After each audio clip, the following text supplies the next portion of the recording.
Alright, so while we wait for our opponent, we are going to do some explaining about how to beat Vampire Coast. I often say that Vampire Coast is an easy faction to deal with, and here's why. They got 3 different factions that they do not want to play against. That being Dowie, High Elves, and what's it? Dwarves, High Elves, and maybe Wood Elves now. There's also Empire, Tomb Kings, and let's see here. What else? There is something else in here. Empire, Tomb Kings, and Vampire Counts, which all feel like about even matchups.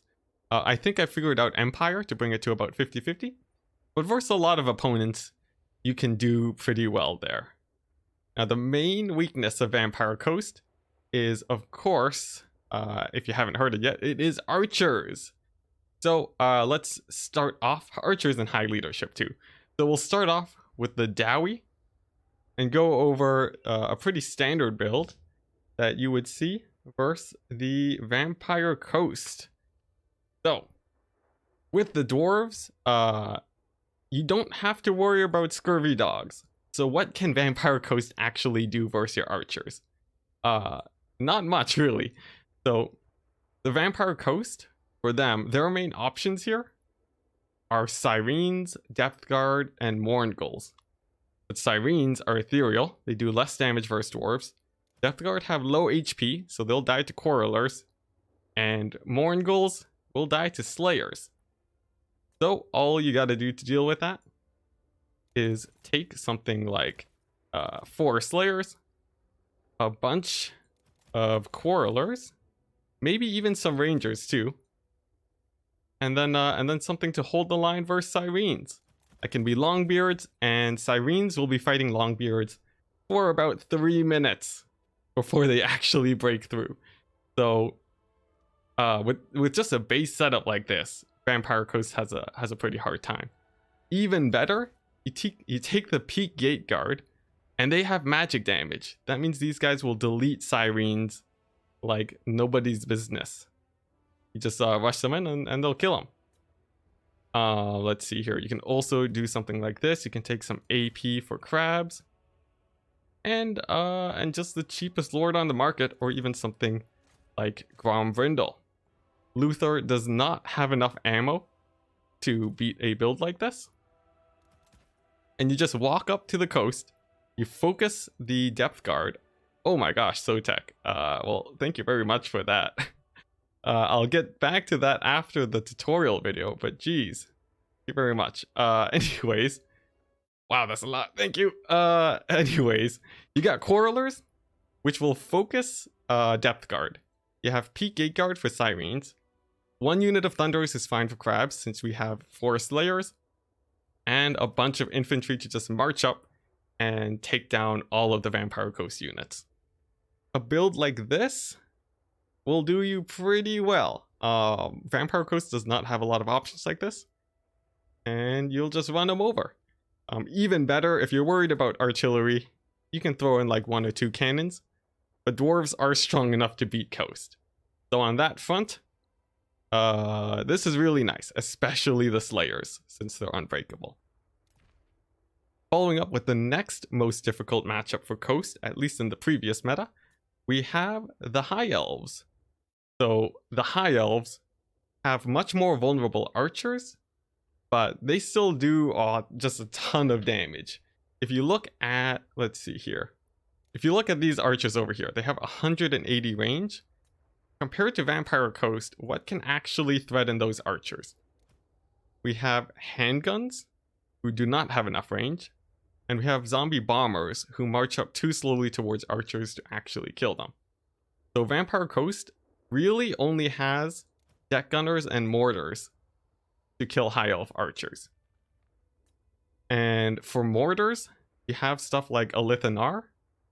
Let's see here, where is he? You have stuff like a Lithanar, with crazy range and the ability to snipe out artillery with the Moonbow.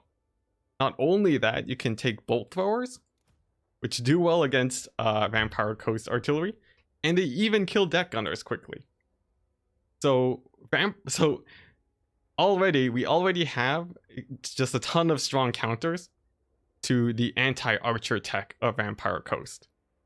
So to actually set that up, for example, you would be you'd be taking something like this. So you take a whole bunch of archers, maybe even some shielded Lothran Sea Guard, and then you can take 2 bolt throwers. Also, I should also add, high magic too is really nice against mortars. You just cast a soul quench and that will take them out. So you have a basic build like this.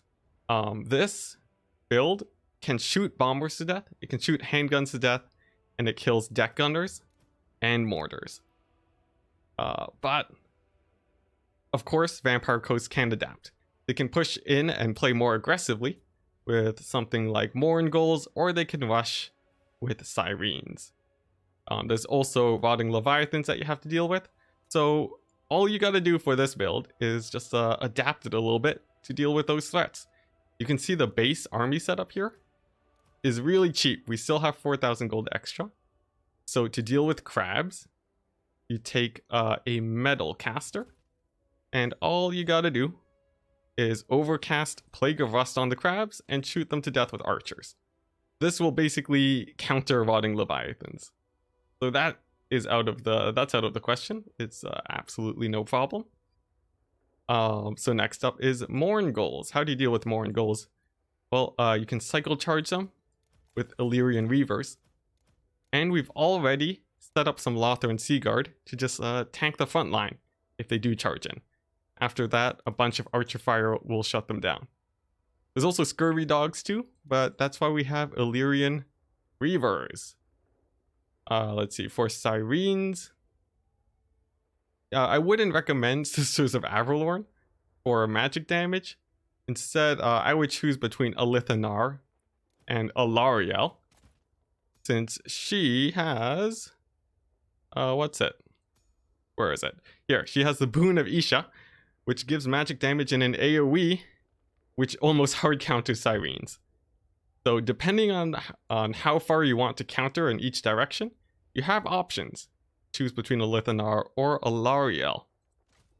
Finally, after you've done all of this, which is this is basically your core army setup, all you gotta do is take some rangers and use these guys to kill the coast infantry.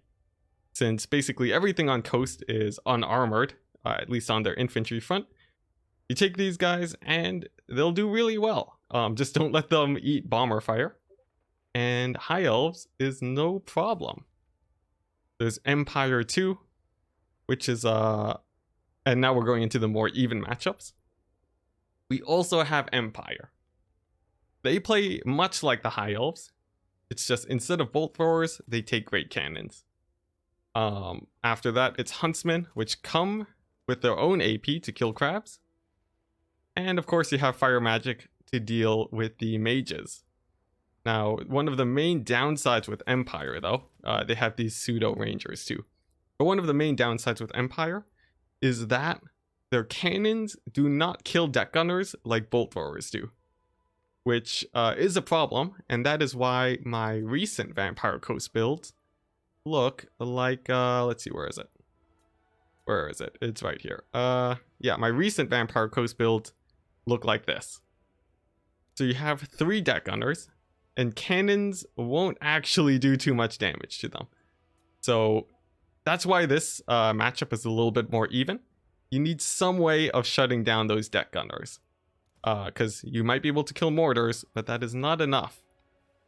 So you can take something like a Hellblaster, but that's a bit expensive. Instead, what I would recommend is either throwing some overcast burning heads towards them, fireballs, or even taking something like a Balthazar Gelt. I tested this out with Zyphos, and if you throw the Golden Hounds and Searing Doom on top of deck gunners, you can actually kill them pretty quickly. And with them out of the way, it's really easy to kite Vampire Coast with Huntsmen. You just have to make sure that you don't get rushed and lose to dogs. And to do that, you just take some Empire Knights. And of course, go pretty heavy on the infantry. So that's basically Empire out of the way. If you're worried about Luther, you can take Franz, or you can take Volkmar too. They have a lot of options. Although Volkmar is the most popular, because he has Soulfire Bombardment, Grand Soulfire, which does a whole ton of AoE to coast units. So that is about where I would put this matchup, and it feels pretty even. It just revolves very much around the deck gunners, or if Vampire Coast decides to rush with something like Rotting Leviathans. Now, another matchup that I say is pretty even is also the Skaven, although I'm much less qualified to talk about this. But Skaven, they can do okay. You just have to make sure you have magic damage for Sirens. And if you go for a heavy Gutter Runner or heavy Slinger build, you can sort of set up the same Archer play as the other factions. You just have to be more careful that your backline doesn't start running, because they are much, much squishier. How are Hellblasters versus Deck Gunners? They do okay damage, but they do not do enough. Hellblasters are a little bit too expensive for that. But yeah, so Skaven can sort of set something up. And if you've seen the Faction War, Hadri's actually beats my Coast build with Skaven. And doing something along those lines works pretty well. You just have to be a little bit more wary of a lot of the aggressive threats from Coast. But anyways, like I said, I'm much less qualified to speak about that.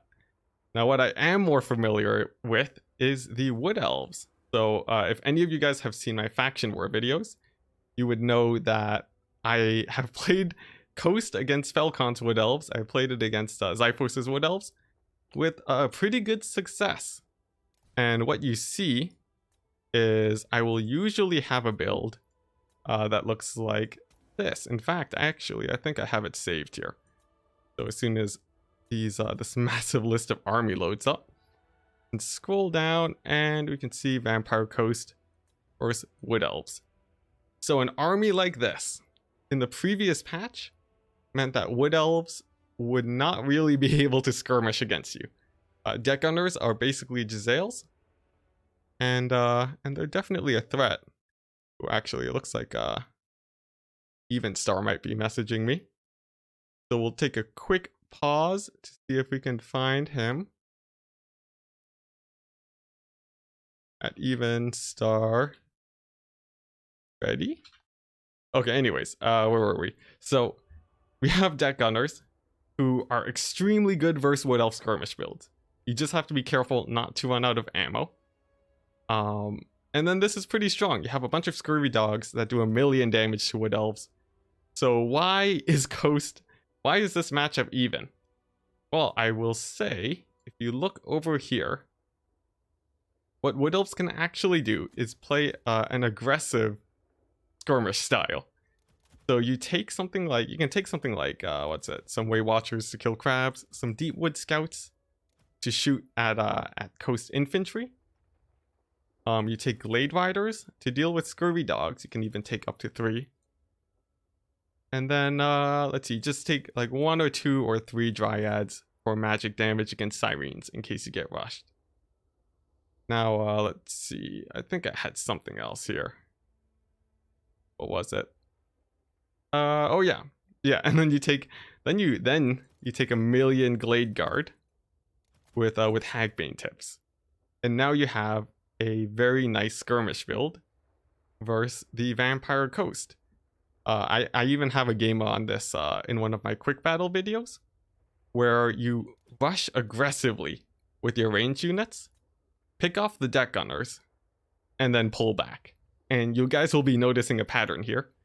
Vampire Coast really only deals with archers using Deck Gunners. Because if you see mortars here, you can actually dodge with your Deepwood Scouts, and the mortars won't do very much damage. After the Deck Gunners are gone, you pick away at bombers or gunnery mob handguns, who have been nerfed recently, so they have less HP. And then after that, there's basically nothing left for Vampire Coast. After you deal with the Deck Gunners, you can properly play a kite game, and then they can't really chase you. Mourngulls, have a speed of 45. And if we look at these Deepwood Scouts, they have a speed of 38, which is close, but when you consider the poison of these Hagbane tips, no Vampire Coast should be able to catch you. Sirens are fast too, but you have a ton of magic damage. So all in all, it's not a big problem. Of course, there is some artillery spam, but if they go too hard on artillery, you can just play more aggressively again. You have 5 Glade Guard. You just dodge the artillery shots and pick away at the front line. Lastly, Scurvy Dogs were a problem before, but with the introduction of Glade Riders, you are good to go. So there you go. Those are my thoughts on how to Vampire Coast. On how to counter Vampire Coast. So just roughly follow that, and I think you'll be fine. You just go with a focus on archers, and if Coast brings anything to counter the archers, you'll have a lot of extra money in the bank to shut those sources down. Just make sure you don't get rushed.